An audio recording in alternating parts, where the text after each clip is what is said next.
ভয়াবহ বন্যায় ভাসছে অসম। ট্রাক্টরে চেপে বন্যায় বিধ্বস্ত গ্রাম পরিদর্শনে অসমের মুখ্যমন্ত্রী হিমন্ত বিশ্ব শর্মা। ট্রাক্টর থেকে নেমে বন্যায় দুর্গতদের সঙ্গে কথা বলেন হিমন্ত বিশ্ব শর্মা। কোমর জলে পায়ে হেঁটে, কোথাও আবার কলার ভেলায় চড়েই চলছে যাতায়াত।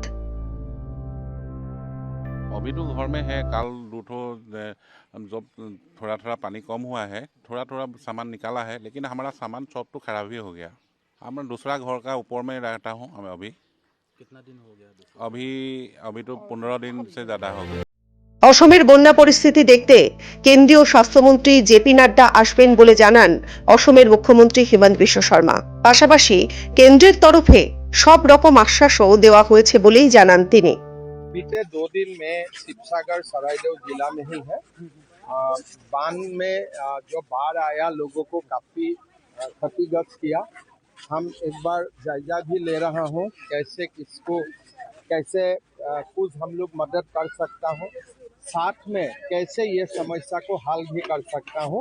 मैंने खुद देखा और जो भी कुछ स्टेट गवर्नमेंट से सेंट्रल गवर्नमेंट से होगा हम लोग करेगा। इसलिए ये जगह में हर साल बाढ़ होता है, इस साल का बाढ़ नहीं। इसका समाधान हमें चाहिए। समाधान ढूंढने के लिए एक्चुअल कारण हमको जानना पड़ेगा। यहाँ में 3 स्विच गेट है। इतना स्विच गेट पूरे पहाड़ों का, प्लेन्स का पानी ले जाने के लिए यथेष्ट नहीं है। यूनियन हेल्थ मिनिस्टर आने वाले कल आएगा।